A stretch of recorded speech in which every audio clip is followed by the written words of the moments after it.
السلام علیکم ناظرین، کیا حال چال ہے؟ طبیعت ٹھیک ٹھاک؟ میں امید کرتا ہوں کہ آپ خیریت سے ہوں گے اور خوشباش ہوں گے۔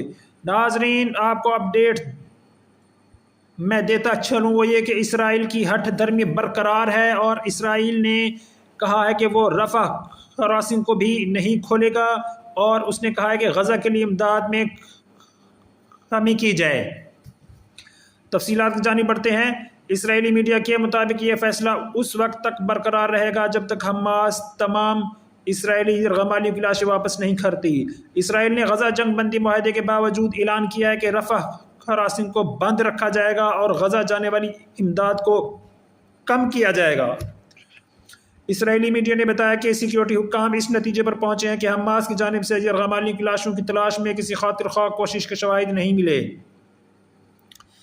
اسرائیل کا کہنا ہے کہ حماس کے پاس متعدد یرغمالیوں کی لاشوں سے متعلق معلومات موجود ہیں، تاہم حماس نے صرف 4 یرغمالیوں کی لاشیں واپس کیں۔ پیر کے روز حماس نے اعلان کیا تھا کہ اس نے 4 اسرائیلی یرغمالیوں کی لاشیں واپس کی ہیں۔ آج اسرائیلی فوج نے تصدیق کی کہ ان 4 لاشوں کی شناخت کا عمل مکمل کر لیا گیا ہے۔ خیال رہے کہ رفح کراسنگ کو آئندہ دنوں میں کھولنے کا منصوبہ جنگ بندی معاہدے کے پہلے مرحلے کے نفاذ کا حصہ تھا۔ قطری نشریاتی ادارے العربی کے مطابق مصری ٹیمیں اس وقت غزہ میں موجود ہیں اور اسرائیلی یرغمالیوں کی باقیات کی تلاش میں مصروف ہیں، جبکہ ایک اسرائیلی تکنیکی ٹیم بھی مصری حکام کو اس حوالے سے مشورے فراہم کر رہی ہے۔ عالمی ریڈ کراس کمیٹی نے منگل کے روز کہا کہ جنگ کے دوران مارے گئے یرغمالیوں اور قیدیوں کی باقیات کی حوالگی میں وقت لگے گا، کیونکہ غزہ کی تباہ شدہ عمارتوں کے ملبے تلے لاشوں کو تلاش کرنا ایک انتہائی مشکل اور طویل عمل ہے۔